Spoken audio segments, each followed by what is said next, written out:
Court order ಆಗಿದೆ. ಇದು ಎಷ್ಟು ಅನ್ಯಾಯ ಇದು. ಈ ಕೋರ್ಟ್ ಆರ್ಡರ್ ಆದೇಶ ಆಗಿ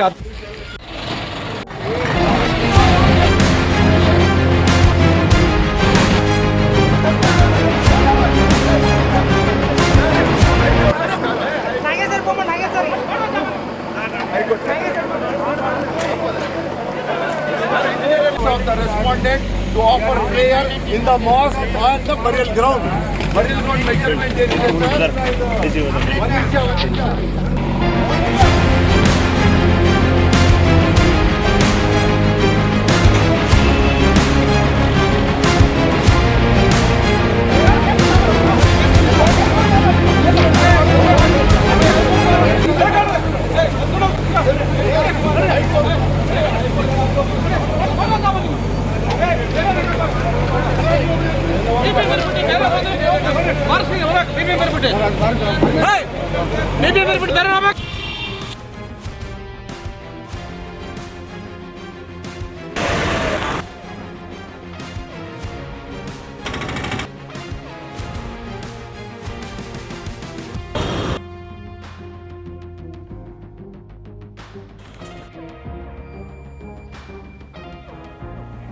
ನೋಡಿ, ಕಾಟನ್ಪೇಟೆ ಪೊಲೀಸ್ ಸ್ಟೇಷನ್ ವ್ಯಾಪ್ತಿಯಲ್ಲಿ ವಾರ್ಡ್ ನಂಬರ್ 139, ಹಳೆ ವಾರ್ಡ್ ನಂಬರು, ಹೊಸ ವಾರ್ಡ್ ನಂಬರು 157, ಅಲ್ಲಿ ಲಕ್ಕೇಶ್ವರ ಸಂಸ್ಥಾನ ಇದೆ. ಅಲ್ಲಿ ಅದೊಂದು ಧರ್ಮಕ್ಷೇತ್ರ. ಅದು ಈ ಭಾಗದ ಜನರಿಗೆ ಧರ್ಮಕ್ಷೇತ್ರ, ಮುಸಲ್ಮಾನರ ಪಾಲ್ಗಂತೂ ಪವಿತ್ರವಾದಂಥ ಸ್ಥಳ ಅದು. ಆ ಒಂದು ಪವಿತ್ರವಾದಂಥ ಸ್ಥಳದಲ್ಲಿ ಪೊಲೀಸು ಮತ್ತು ಬೃಹತ್ ಬೆಂಗಳೂರು ಮಹಾನಗರ ಪಾಲಿಕೆ ಏಕಾಏಕಿ ಆ ಜಾಗಕ್ಕೆ ಬಂದು ಯಾವುದೋ ಒಂದು ಕೋರ್ಟ್ ಆದೇಶ ಇದೆ, ಕೋರ್ಟ್ ಆದೇಶದಲ್ಲಿ ನಾವು ತಂತಿ ಬೇಲಿ ಆಗಬೇಕು ಅನ್ನೋದು ತಪ್ಪಲ್ಲ. ಕೋರ್ಟ್ ಆದೇಶ ಪಾಲನೆ ಮಾಡಲಿ. ಆ ಕೋರ್ಟ್ ಆದೇಶದ ಹೆಸರಿನಲ್ಲಿ ಅಲ್ಲಿರ್ತಕ್ಕಂಥ ಸ್ಥಳೀಯರ ಮೇಲೆ, ಅಲ್ಲಿರ್ತಕ್ಕಂಥ ಧರ್ಮಗುರುಗಳ ಮೇಲೆ ದೌರ್ಜನ್ಯ ಮಾಡೋದು ಪೊಲೀಸ್ ಇಲಾಖೆ ಎಷ್ಟು ಸರಿ ಅಂತೇಳಿ ನಮ್ಮ ಪ್ರಶ್ನೆ. ಪೊಲೀಸ್ ಇಲಾಖೆ ಅಂದರೆ ಒಂದು ಶಿಸ್ತುಬದ್ಧ ಇಲಾಖೆ, ತಂದೆ ಆದಂಥ ಸಂವಿಧಾನ ಚೌಕಟ್ಟು ಮತ್ತು ವ್ಯಾಪ್ತಿಯಲ್ಲಿ ಕಾರ್ಯನಿರ್ವಹಿಸಬೇಕಾಗಿರ್ತಕ್ಕಂಥ ಇಲಾಖೆ ಪೊಲೀಸ್ ಇಲಾಖೆ. ಯಾರೋ ತಪ್ಪು ಮಾಡಿದ್ರು ಪೊಲೀಸ್ ಇಲಾಖೆ ಕಾನೂನು ಸುವ್ಯವಸ್ಥೆ ಕಾಪಾಡಬೇಕಲ್ಲ. ಅವ್ರು ತಪ್ಪು ಮಾಡಬಾರ್ದು, ಅವ್ರು ಕಾನೂನು ಉಲ್ಲಂಘನೆ ಮಾಡಬಾರ್ದು. ಅಂಥ ಕಾನೂನು ಉಲ್ಲಂಘನೆ ಮಾಡೋರು ಪೊಲೀಸ್ ಇಲಾಖೆಯಲ್ಲಿರೋದಕ್ಕೆ ನಾಲಾಯಕ್. ಅಂಥವರು ಪೊಲೀಸ್ ಇಲಾಖೆಯಲ್ಲಿ ಇರಬಾರ್ದು. ಅವ್ರು ಮಹಾನ್ ಭ್ರಷ್ಟರು, ಕಳ್ಳರು, ದೌರ್ಜನ್ಯಕಾರರನ್ನ, ದಗಾಕೋರನ್ನ ಮಟ್ಟ ಹಾಕೋ ಪೊಲೀಸ್ ಇಲಾಖೆ ಅವರೇ ದೌರ್ಜನ್ಯಕಾರರಾಗಿ ವರ್ತನೆ ಮಾಡ್ತಾರೆ ಅಂದರೆ ಇದಕ್ಕಿಂತ ದುರಂತ ಯಾವುದೂ ಇಲ್ಲ. ಈ ಸಬ್ಜೆಕ್ಟಲ್ಲಿ ಏನಾಗಿದೆ, ಪೊಲೀಸ್ ಇಲಾಖೆ ಅಲ್ಲಿ ವಾದಿ ಮತ್ತು ಪ್ರತಿವಾದಿಗಳ ವಿಚಾರದ ಮಧ್ಯಸ್ಥಿಕೆ ಬಂದೋಬಸ್ತ್ ಕೊಡೋಕೆ ಬಂದಿದ್ದಾರೆ. ಬಂದೋಬಸ್ತ್ ಕೊಡಬೇಕು. ಕರ್ತವ್ಯಕ್ಕೆ ಅಡ್ಡಿಪಡಿಸಿದ್ರು ಅನ್ನೋ ನೆಪದಲ್ಲಿ ಅಲ್ಲಿರ್ತಕ್ಕಂಥ ಮುಸ್ಲಿಂ ಧರ್ಮಗುರುನ ಬಹಿರಂಗವಾಗಿ ಬಾರೋ ಅಂತೇಳಿ ಏಕವಚನದಲ್ಲಿ ದರದರನೆ ಅಂತ ಹೇಳ್ಕೊಂಡೋದ್ರಲ್ಲ. ಆ ಪ್ರಾಣಿಗಳನ್ನ, ಆ ನಾಯಿಗೆ ಏನಾದರೂ ಕಟ್ಟಾಕಿದ್ರೆ ಹೆಂಗೆ ಹೇಳ್ಕೊಂಡು ಹೋಗ್ತಾರೆ, ಮೇಕೆ ಕುರಿಗಳಿಗೆ ಏನಾದರೂ ಚೈನ್ ಹಾಕಿದ್ರೆ ಹೆಂಗೆ ಹೇಳ್ಕೊಂಡು ಹೋಗ್ತಾರೆ, ಹಸುನೇನಾದರೂ ಕಟ್ಟಾಕಿದ್ರೆ ಹೆಂಗೆ ಹೇಳ್ಕೊಂಡು ಹೋಗ್ತಾರೆ, ಹಂಗೆ ಒಬ್ಬ ವ್ಯಕ್ತಿನ ಅಪರಾಧದ ಹಿನ್ನೆಲೆನೇ ಇಲ್ಲದೆ ಇರ್ತಕ್ಕಂಥ ಅಪರಾಧದ ಹಿನ್ನೆಲೆನೇ ಇಲ್ಲದೆ ಇರ್ತಕ್ಕಂಥ ವ್ಯಕ್ತಿನ ಆ ಪ್ರಾಣಿಗಳಿಗಿನ್ನ ಕಟ್ಟುಕಡೆಯಾಗಿ ಒಬ್ಬ ಮಾನವನ್ನ ದರದರನೆ ಅಂತ ಹೇಳ್ಕೊಂಡು ಹೋಗೋದು ಮಾನವ ಹಕ್ಕುಗಳ ಉಲ್ಲಂಘನೆ ಅಲ್ವಾ ಇದು? ಪ್ರತಿಯೊಬ್ಬ ವ್ಯಕ್ತಿಗೂ ತಂದೆ ಆದಂಥ ಗೌರವ ಮತ್ತು ಸ್ವಾತಂತ್ರ್ಯ ಇದೆ ಭಾರತ ದೇಶದಲ್ಲಿ. ಅವರು ಭಾರಿ ಸ್ಪಷ್ಟವಾಗಿ ಹೇಳ್ತಾ ಇದ್ದಾರೆ. ಅಲ್ಲಿ ನಮ್ಮ ಹತ್ರ ವಿಡಿಯೋ ವಿಜುವಲ್ಸ್ ಇದೆ, ಭಾರಿ ಸ್ಪಷ್ಟವಾಗಿದೆ. ಕೋರ್ಟ್ ಆದೇಶ 921/14 ಅದು 921/14 ಕೋರ್ಟ್ ಆದೇಶ. ಮಾನ್ಯ ಹೈಕೋರ್ಟ್ ಆದೇಶ ಏನಿದೆ, ಹೈಕೋರ್ಟ್ ಆದೇಶನ ಓದ್ತಾ ಇದ್ದಾರೆ. ಕೋರ್ಟ್ ಆದೇಶ ಹಿಂಗೆ ಹೇಳ್ತದೆ ಅಂತೇಳಿ. ಆ ಕೋರ್ಟ್ ಆದೇಶ ಹಿಂಗೆ ಹೇಳ್ತದೆ ಅಂತ ಹೇಳುವಂಥ ಸಂದರ್ಭದಲ್ಲಿ ಮುಂಜಾಗ್ರತಾ ಕ್ರಮವಾಗಿ ಪ್ರಿವೆಂಟಿವ್ ಅರೆಸ್ಟ್, ಮುಂಜಾಗ್ರತಾ ಕ್ರಮವಾಗಿ ಅರೆಸ್ಟ್ ಅಂದರೆ ಏನು ಕನ್ನಡದಲ್ಲಿ ಅರೆಸ್ಟ್ ಅಂದರೆ ಬಂಧನ. ಮುಂಜಾಗ್ರತಾ ಕ್ರಮ ಬಂಧನ. ಯಾರನ್ನು ಬಂಧನ ಮಾಡ್ತೀರಿ? ಹೈಕೋರ್ಟ್ ಜಡ್ಜ್ಮೆಂಟ್ ಓದೋದನ್ನ ದೊಡ್ಡ ಅಪರಾಧನ? ಯಾರಿಗಾದ್ರೂ ನನ್ನ ಕೆಲಸಕ್ಕೆ ಅಡ್ಡಿ ಮಾಡಿದ್ರೆ ಅಂದರೆ ಕೆಲಸ ನೀನು ಮಾಡಬೇಡ ಅಂತೇಳಿ ನಿಲ್ಲಿಸೋದಿದೆಯಲ್ಲ, ಅದು ಕೆಲಸಕ್ಕೆ ಅಡ್ಡಿ ಮಾಡೋದು. ಹೈಕೋರ್ಟ್ ಆದೇಶ ವಿವರಣೆ ಕೊಡೋದು, ಹೈಕೋರ್ಟ್ ಆದೇಶದ ಕಾಪಿ ಇಟ್ಕೊಂಡು ಹೇಳೋವಂಥದ್ದು ಕಾನೂನು ಉಲ್ಲಂಘನೆ ಅಲ್ಲ. ಅದು ಧರ್ಮಗುರು ಅಂತೇಳಿ ಗೊತ್ತಿದ್ರೂ ಸಾರ್ವಜನಿಕವಾಗಿ ಅವ್ರನ್ನ ನಿಂದನೆ ಮಾಡೋ ರೀತಿಯಲ್ಲಿ ದರ್ದರನ್ನ ಅಂತ ಹೇಳ್ಕೊಂಡೋದ್ರಲ್ಲ, ಅದು ನಿಜವಾಗ್ಲೂ ಒಂದು ಪೊಲಿಟಿಕಲ್ ಬ್ಯಾಕ್ಗ್ರೌಂಡ್ ಇರ್ತಕ್ಕಂಥ ಧರ್ಮಗುರುಗಳನ್ನ ನೀವು ಆ ಥರ ಹೇಳ್ಕೊಂಡೋಗೋದಕ್ಕೆ ಸಾಧ್ಯವಾ? ಎಷ್ಟು ಧರ್ಮಗುರುಗಳಿಲ್ಲ? ಹೆಸರುಗಳಲ್ಲಿ ಕಾಂಟ್ರವರ್ಸಿ ಗುರಿಯಾಗೋದು ಬೇಡ, ಅವ್ರನ್ನೆಲ್ಲ ಮಾತಾಡೋಕ್ಕಾಯ್ತದ ನೀವು? ಮುಸ್ಲಿಂ ಧರ್ಮಗುರು ಅಂತ ಹೇಳಿದ್ರೆ ಹೇಳೋರು ಕೇಳೋರು ಯಾರು ಗತಿ ಇಲ್ಲ ಅನ್ನೋ ಕಾರಣದಿಂದ ಎತ್ತಾಕೊಂಡೋದ್ರೆ ನೀವು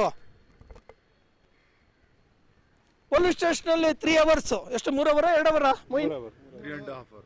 3 hour ಒಬ್ಬ ವ್ಯಕ್ತಿನ ಮೊಬೈಲ್ ಕುತ್ಕೊಂಡು ಕೂಡಾಕಿ ಮತ್ತೆ ಅವನು ಬಿಟ್ಟು ಕಳಿಸಿದ್ರಲ್ಲ, ಯಾವ ಕಾನೂನಲ್ಲಿ ಅವಕಾಶ ಇದೆ? ಯಾವ ಕಾನೂನಲ್ಲಿ ಅವಕಾಶ ಇದೆ? ತಗೊಂಡೋದ್ರೆ ಪ್ರಿವೆಂಟಿವ್ ಅರೆಸ್ಟ್ ಹೆಸರಿನಲ್ಲಿ ಒಳಗಡೆ ನಿಮ್ಮ ಪೊಲೀಸ್ ಠಾಣೆಯಲ್ಲಿ ಕೂಡ ಹಾಕ್ಕೊಂಡ್ರೆ, ಬಲವಂತದಿಂದ ಅಕ್ರಮವಾಗಿ ಅವ್ರನ್ನ ಎಳ್ಕೊಂಡು ಹೋಗಿದ್ದೊಂದು, ಕೂಡ ಹಾಕಿದ್ದೊಂದು, ಅವ್ರ ಹತ್ರ ಇರೋ ಮೊಬೈಲ್ ಕಿತ್ಕೊಂಡಿದ್ದೊಂದು. ಅಟ್ಲೀಸ್ಟ್ ಅವರ ವಿಚಾರನ ಹೆಂಡ್ರ ಮಕ್ಕಳು, ಅಣ್ಣ, ಅಪ್ಪ, ಅಮ್ಮ, ತಮ್ಮ ಭಕ್ತಾದಿಗಳಿಗೆ, ನೆಂಟರಿಗೆ, ಫ್ರೆಂಡ್ಸ್ಗೆ ಯಾರಿಗೂ ಹೇಳ್ಕೊಳ್ಳೋದಕ್ಕೆ ಅವಕಾಶ ಕೊಡದೆ ಕೂಡ ಹಾಕ್ಬಿಟ್ಟಿದ್ರಲ್ಲ ನೀವು. ಹಿಟ್ಲರ್ ಸಾಮ್ರಾಜ್ಯನ ಇದು? ಇಲ್ಲ ಬಾಬಾ ಸಾಹೇಬ್ ಡಾಕ್ಟರ್ BR ಅಂಬೇಡ್ಕರ್ ಸಾಮ್ರಾಜ್ಯನ ಇಂಡಿಯಾದಲ್ಲಿದು? ಹಿಟ್ಲರ್ ಸಾಮ್ರಾಜ್ಯ ಅಂದರೆ ನೀವು ಹೇಳೋದನ್ನ ಒಪ್ಕೋಬೋದು.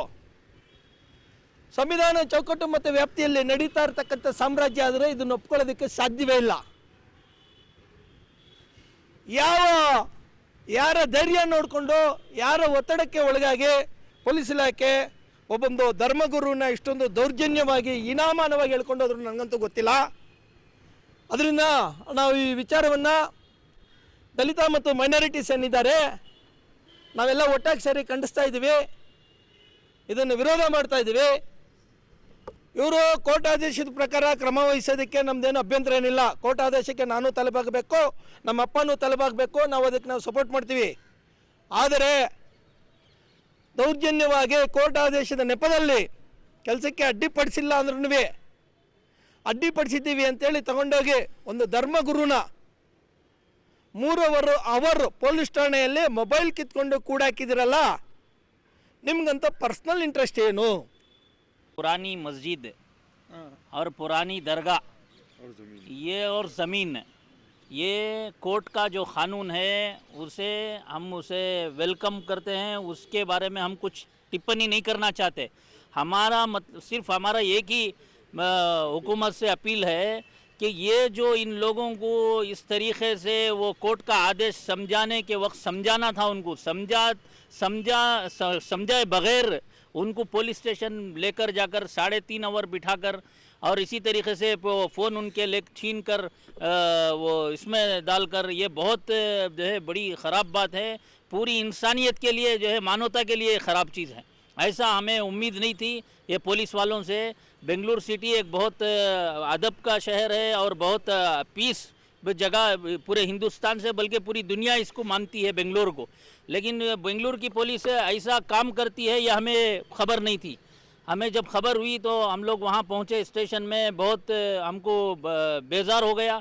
इसलिए हम ये अपील करते हैं कि आइंदा से ऐसा किसी के साथ ना हो. ये 350 साल पुरानी जो है लक्कड़ शाह की मस्जिद है और दरगाह है, और पुराना जो है उनका हदबंदी का कंपाउंड है, आस्थाना है उनका.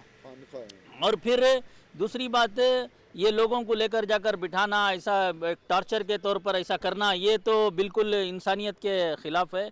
हम इसकी कड़ी निंदा करते हैं कि ऐसा कभी ना हो, किसी के साथ ना हो, किसी इंसान के साथ ऐसा ना पेश आए. पुलिस वाले अपना काम करें, सही है, उससे हम उनको अप्रिशिएट करते हैं, लेकिन उनका कानून के खिलाफ वर्जी पुलिस वाले कर रहे हैं, जिसकी वजह से हमें ये बिल्कुल पसंद नहीं है. ಪೊಲೀಸರು ಕರ್ತವ್ಯ ಮಾಡಲಿ, ನಾವು ಸಹಕಾರ ಕೊಡ್ತೀವಿ. ಪೊಲೀಸರ ಕರ್ತವ್ಯ ನಿರ್ವಹಣೆ ಹೆಸರಿನಲ್ಲಿ ಕರ್ಕೊಂಡೋಗಿ ಗುಂಡಾಗಿರಿ ಮಾಡೋದು, ಬಲವಂತದಿಂದ ಪೊಲೀಸ್ ಠಾಣೆಯಲ್ಲಿ ಕೂಡ ಹಾಕೋದು, ಮೊಬೈಲ್ ಕಿತ್ಕೊಳ್ಳೋದು ಯಾವ ಕಾನೂನಲ್ಲಿದೆ ಇದೆಲ್ಲ? ಹೈಕೋರ್ಟ್ ಜಡ್ಜ್ಮೆಂಟ್ ಏನಿದೆ, ಜಡ್ಜ್ಮೆಂಟ್ ಓದ್ತಾ ಇದ್ರೆ ನೀವು ಪ್ರಿವೆಂಟಿವ್ ಅರೆಸ್ಟ್ ಜಡ್ಜ್ಮೆಂಟ್ ಓದೋದಕ್ಕೆ ಹೋಗ್ತಾ ಇದ್ದೀವಿ. ಜಡ್ಜ್ಮೆಂಟ್ ಓದ್ತಾ ಇದ್ದಾರೆ ಅಲ್ಲಿ ಒಬ್ಬ ನಮ್ಮ ಧರ್ಮಗುರುಗಳು. ಆ ಜಡ್ಜ್ಮೆಂಟ್ ಓದೋದೇ ಮಹಾನ್ ದೊಡ್ಡ ಅಪರಾಧನ. ನಿಜವಾದ ಕ್ರಿಮಿನಲ್ಸ್ ಬಿಟ್ಬಿಡ್ತಾರೆ ನೋಡಿ, ಎಲ್ಲ ಕೂಗ್ತಾ ಇದೆ, ನಿಜವಾದ ಕ್ರಿಮಿನಲ್ಸ್ ಬಿಟ್ಬಿಡ್ತಾರೆ. ಒಬ್ಬ ಧರ್ಮಗುರು ದೇವರ ಸೇವೆ ಮಾಡ್ಕೊಂಡಿರ್ತಕ್ಕಂಥ, ಅಲ್ಲಾ ಹೆಸರು ಹೇಳ್ಕೊಂಡು ದೇವರ ಸೇವೆ ಮಾಡ್ಕೊಂಡಿರ್ತಕ್ಕಂಥವ್ರನ್ನ ಸಾರ್ವಜನಿಕವಾಗಿ ಬಹಿರಂಗವಾಗಿ ಎಳ್ಕೊಂಡು ಹೋಗೋದಿದೆಯಲ್ಲ, ಆ ಪ್ರಾಣಿಗಳಿಗಿನ್ನ ಕಡೆಯಾಗಿ ಎಳ್ಕೊಂಡು ಹೋಗೋದಿದೆಯಲ್ಲ, ನಿಜವಾಗ್ಲೂ ಪೊಲೀಸರು ಕಾನೂನು ಕರ್ತವ್ಯ ನಿರ್ವಹಣೆ ಮಾಡೋದಕ್ಕೆ ಇವರು ಕರೆಕ್ಟ್ ಪರ್ಸನ್ಸ್ ಅನ್ನೋದು ಒಂದು ಸಾರ್ವಜನಿಕವಾಗಿ ಒಂದು ಪ್ರಶ್ನೆ ಬರ್ತದೆ. ಇದು ಯಾರು ಈ ಥರ ಡಿಸ್ರೆಸ್ಪೆಕ್ಟ್ ಮಾಡಿಬಿಟ್ಟು ಕರ್ಕೊಂಡೋಗಿ ನಾನು ಸ್ಟೇಷನಲ್ಲಿ ಕೂಡಿಸ್ಬಿಟ್ಟು ಡಿಸ್ರೆಸ್ಪೆಕ್ಟ್ ಆಗಿದೆ, ಇದು ಜಸ್ಟಿಸ್ ಆಗಬೇಕು ಸರ್. ಇದು ಥ್ಯಾಂಕ್ ಯು ಸರ್. ನನ್ನ ಹೆಸರು ಸೈಯದ್ ನಾಜೀರ್ ಖಾದ್ರಿ ಅಂತ. ನಾನು ಚಾಮರಾಜಪೇಟೆನಲ್ಲಿ ಇದ್ದೀನಿ. ಬೆಳಗ್ಗೆ ನಾನು ಕಾಟನ್ಪೇಟೆ ಮುಖ್ಯ ರಸ್ತೆಯಲ್ಲಿ ನಮ್ಮದು ಸುಮಾರು 5 ಎಕರೆ 3 ಕುಂಟೆ ಜಾಗ ಇದೆ. ಇದು ವಿಚಾರಣೆ ತುಂಬ ವರ್ಷದಿಂದ ನಡೀತಾ ಇದೆ. 2014ನಲ್ಲಿ ಇದಕ್ಕೆ ಒಂದು ಆದೇಶ ಆಗಿದೆ. ಹೈಕೋರ್ಟು ಆದೇಶ ಕೊಟ್ಟಿದೆ. ನಮ್ಮ ಫ್ಯಾಮಿಲಿಯವ್ರು ದೊಡ್ಡಪ್ಪ ಮಕ್ಕಳು ಇಲ್ಲಿ ಅವರೆಲ್ಲ ಧರ್ಮಗುರುಗಳು. ಆ ಜಾಗದವನ್ನು ಅವ್ರು ನೋಡ್ಕೊಳ್ತಾಯಿದ್ರು. ಸೇಮ್ ಫ್ಯಾಮಿಲಿ ಪ್ರಾಪರ್ಟಿ ನಮ್ಮದು ಚಾಮರಾಜಪೇಟೆ ಇದೆ. ಈ ಚಾಮರಾಜಪೇಟೆ ಪ್ರಾಪರ್ಟಿಯನ್ನು ನಾವುಗಳು ನೋಡ್ಕೊಳ್ತೀವಿ, ನಮ್ಮ ತಂದೆಗಳು ನೋಡ್ಕೊಳ್ತಾಯಿದ್ರು. ಸುಮಾರು ಒಂದು ತಿಂಗಳು ಮುಂಚೆ ನಮ್ಮ ಖಾನ್ದಾನವ್ರು ವಂಶದವ್ರು ಕರೆದ್ಬಿಟ್ಟು ಈ ಥರ ಆಗ್ತಾಯಿದೆಯಪ್ಪ, ಇದ್ರ ಸ್ವಲ್ಪ ಏನಿದೆ ವಿಚಾರಿಸಿ ಅಂತ ಹೇಳಿದ್ದಕ್ಕೆ ನಾನು ಮತ್ತು ನಮ್ಮ ರಘು ಸಾರು ಇದಕ್ಕೆ ತನಿಖೆಗೆ ಬಿಡ್ತೀವಿ. ಆಗ ನಾವು ತನಿಖೆ ಮಾಡೋದು ನಮಗೆ ಏನು ಗೊತ್ತಾಗತ್ತೆ, ಈ ಕಾನೂನು ಕೊಟ್ಟಿರೋದು ಆರ್ಡ್ರ್ ಒಂದು, ಇಲ್ಲಿ ನಡೀತಾ ಇರೋದು ಒಂದು. ಇದಕ್ಕೆ ನಾವು ಹೋರಾಟಕ್ಕೆ ಇಳಿದ್ವಿ. ನಾವೇನು ಹೇಳಿದ್ವಿ, ನಾವು ಕಾನೂನಿಗೆ ಯಾವತ್ತೂ ತಲೆ ಬಗ್ಗಿಸ್ತೀವಿ. ಕಾನೂನು ಬಿಟ್ಟು ಯಾವ ಕೆಲಸ ಲೈಫ್ನಲ್ಲಿ ಮಾಡೋದಿಲ್ಲ. ನಮ್ಮ ಮಕ್ಕಳಿಲ್ಲ, ಇಲ್ಲ 100 ವರ್ಷ ಆಗಲಿ ನಾವು ಕಾನೂನು ಬಿಟ್ಟು ಕೆಲಸ ಮಾಡೋರಿಲ್ಲ. ಇವತ್ತು ನಾವು ಬಂದು ಇದು 200 ವರ್ಷದಿಂದ ಈ ಮುಸಲ್ಮಾನ್ ನಾವು ಬೆಂಗಳೂರಿನಲ್ಲಿ ಇರೋದು. ಏನು ನೆನ್ನೆ ಮುಂದೆ ಬಂದು ಏನು ಮಾತಾಡ್ತಾ ಇಲ್ಲ. ಈಗ ನಾನು ಎಲ್ಲರಿಗೆ ಒಂದು ಅಪೀಲ್ ಕೇಳ್ತೀನಿ. ಇದು ಲಕ್ಕಡ್ ಶಾ ಮಜೀದ್ ಸುಮಾರು 350 ವರ್ಷದಿಂದ ಅಲ್ಲಿದೆ. ಆವಾಗ ಬೆಂಗಳೂರೇ ಇದ್ದಿಲ್ಲ. ಈಗ ನಾನು ಮುಸಲ್ಮಾನರಿಗೆ, ಆಮೇಲೆ ನಮ್ಮ ಎಲ್ಲ ಬಾಂಧುಗಳಿಗೆ, ಎಲ್ಲ ಜನರಲ್ ಹ್ಯುಮ್ಯಾನಿಟಿ ಪರ್ಸನ್ಗೆ ಒಂದು ಅಪೀಲ್ ಮಾಡ್ತಾಯಿದ್ದೀನಿ. ನಮ್ಮ ಸಮಾಜ ಜೊತೆಯಲ್ಲಿ ಲಕ್ಕಡ್ ಶಾ ಮಕಾನ್ ಅದೇನು ನಮ್ಮದು ಖಬ್ರಸ್ತಾನ್ ಅಂತ ನಮಗೆ ಕೊಟ್ಟಿದೆ, ಇದು ನಿಮ್ಮದು ಬರಿಯಲ್ ಗ್ರೌಂಡ್ ಅಂತ, ಅದಕ್ಕೆ ಇಲ್ಲದೆ ಇರೋದು ಎಲ್ಲ ಸಮಸ್ಯೆಗಳನ್ನು ಆಗಿಬಿಟ್ಟು ನಮ್ಮ ಮೇಲೆ ದೌರ್ಜನ್ಯ ಮಾಡ್ತಾಯಿದ್ದಾರೆ. ಈ ದೌರ್ಜನ್ಯ ಕಾಪಾಡೋರು ಯಾರಿಲ್ವಾ? ಇದ್ರ ಬಗ್ಗೆ ಚರ್ಚೆ ಮಾಡೋರು ಯಾರಿಲ್ವಾ? ಇವತ್ತು ಪೊಲೀಸವರು ಬೇರೆ ಥರ ಅವ್ರು ಏನಿದೆ ಕಾನೂನು ರೀತಿ ಅವ್ರು ನಡೆಸಬೇಕು. ಅದಕ್ಕೆ ನಾವು ತಲೆ ಬಾಗಿಸ್ತೀವಿ. ನಾವು ಅಲ್ಲಿ ಓದ್ತಾ ಇದ್ದಾರೆ, ನಮ್ಮ ಗುರುಗಳು ಓದ್ತಾವ್ರೆ. ಏನಂತ ಓದ್ತಾರೆ, ಏನು ಕಾನೂನು ಏನು ಆರ್ಡ್ರ್ ಕೊಟ್ಟಿದ್ದಾರೆ ಓದ್ತಾರೆ. ಅದು ಉಲ್ಲಂಘನೆ ಮಾಡ್ತಾಯಿದ್ದೀರಾ, ನಿಮ್ಗೆ ಅರೆಸ್ಟ್ ಮಾಡ್ತೀವಿ. ಹೈಕೋರ್ಟ್ ಆರ್ಡ್ರ್ ಹೊಡೆದಾಗೆ ನಾವು ತಪ್ಪು ಮಾಡ್ತಾಯಿದ್ದೀವಿ ಅಂದರೆ, ಈಗ ಇದಕ್ಕೇನೆ ತಪ್ಪಂದರೆ ಬೇರೆದಕ್ಕೆ ತಪ್ಪಂದರೆ ಏನು? ನಾವು ನ್ಯಾಯ ಕೇಳೋಕ್ಕೆ ಮಾತಾಡಿದ್ರೆ ನಮಗೆ ಮೊಬೈಲ್ ಕಿತ್ಕೊಳ್ಳೋದು, ನಮಗೆ ಕೂಡಿಸ್ಕೊಳ್ಳೋದು, ನಮ್ಮ 100 ಕೋಟಿ ವ್ಯವಹಾರಗಳಿದೆ. ನಾವು ಫೋನ್ ಇಲ್ಲ ಅಂದರೆ ನಾವು ವ್ಯವಹಾರಗಳಾಗಲ್ಲ. ಯಾರು ಆಕ್ಸಿಡೆಂಟ್ ಆಗಿರೋ ನಾವು ಲೀಡ್ರು 100 ಜನ ಫೋನ್ ಮಾಡ್ತಾರೆ, ಅಣ್ಣ ಹಿಂಗಾಯ್ತು ಅಣ್ಣ, ಇದು ಹಾಸ್ಪಿಟಲ್ ಅಣ್ಣ, ಆ ಥರ ಇದೆ ಅಣ್ಣ, ಈ ಥರ. ಅದಕ್ಕೆಲ್ಲ ಯಾವ ಕಾರಣ? ಈಗ ನಾನು ಆ ಲಕ್ಕಡ್ ಶಾ ಸಂಸ್ಥಾನ ಏನಿದೆ, ಆ ಸಂಸ್ಥಾನದ ವಾರಸ್ದಾರ ಮೊಮ್ಮಗ ಮರಿಮೊಮ್ಮಗ ಅಂತ ಮರಿಮೊಮ್ಮಗನ್ನ ಎತ್ಕೊಂಡೋಗಿ ನಾವು ಹೈಕೋರ್ಟ್ ಹೋದ್ರೆ ಅವ್ರ ತಾತ ಮುತ್ತಾತ ದೇವರ ಪ್ರವಾದಿಗಳಿದಾರಲ್ಲ, ಆ ಪ್ರವಾದಿಗಳ ಸಂಸ್ಥಾನವನ್ನು ರಕ್ಷಣೆ ಮಾಡಬೇಕು ಅಂತೇಳಿ ಮುಂದಾಗ್ತಾರೆ. ಅದು ಕಬ್ರಸ್ತಾನ್, ಮುಸಲ್ಮಾನರಿಗೆ ರಿಸರ್ವ್ ಆಗಿರ್ತಕ್ಕಂಥ ಸ್ಮಶಾನ.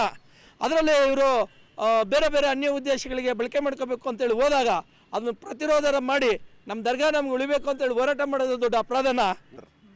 It is against high court order. The measurement is against high court order. ಇವ್ರು ಆಗ್ತಾರೆ ನಾವು ಹೇಳ್ತಾ ಇರೋದು ಫೆನ್ಸಿಂಗ್ ಹಾಕಿ, but according to the high court order ಹಾಕಿ. ಏನಿದೆ ಈಸ್ಟ್ 508, 510, 508 ಇಲ್ಲಿ, north 495, west 375 according to high court order. ಇದು ಮೆಷರ್ಮೆಂಟು. ಇದು ನೀವೇ ಮೆಷರ್ಮೆಂಟ್ ಮಾಡಿಕೊಂಡು ಇಲ್ಲಿ ಬಂದು ನೀವು ಫೆನ್ಸ್ ಮಾಡ್ತೀನಿ ಅಂತ ನಿಮ್ಮ ಮರ್ಜಿ ಥರ ನೀವು ಫೆನ್ಸ್ ಆಗ್ತಾ ಇದ್ದೀರಲ್ಲ, ತಪ್ಪಲ್ಲ. You are misleading police people also, you are misleading government also, you are misleading even the public also. High court also against high court. ದಾಖಲೆಗಳು ಇದ್ರೂ ಕೂಡ ಯಾಕೆ ಬೇಲಿ ಆಗ್ತಾ ಇದ್ದಾರೆ? ಹಾಗೇನೆ ದಾಖಲೆಗಳು ಇದ್ದು ಕೂಡ ತಮ್ಮನ್ನು ಯಾಕೆ ಬಂಧನ ಮಾಡಿದ್ರು? ತಾವು ದಾಖಲೆ ಕೊಡ್ತಾ ಇಲ್ಲ ಅಂತ ಒಂದ್ ಕಡೆ ಸರ್, ದಾಖಲೆ ಎಲ್ಲ ಕೊಟ್ಟಿದ್ದೀವಿ sir. I have acknowledgement of all the officers ನಾವು ಕೊಟ್ಟಿರೋದು. ಬೇಕಂದ್ರೆ ನಿಮಗೆ I will show you that. But after seeing that also, why what is their personal interest to come with 400 police people, 200 300 police people and put so much of interest in my land, in my personal burial ground, my family burial ground? What is the reason behind this? I'm not able to understand. See, there are many burial grounds in this Bangalore, many properties, but my property, my family's burial ground, why department and other officers are involved in so much that they I think they have some other ideas against my property.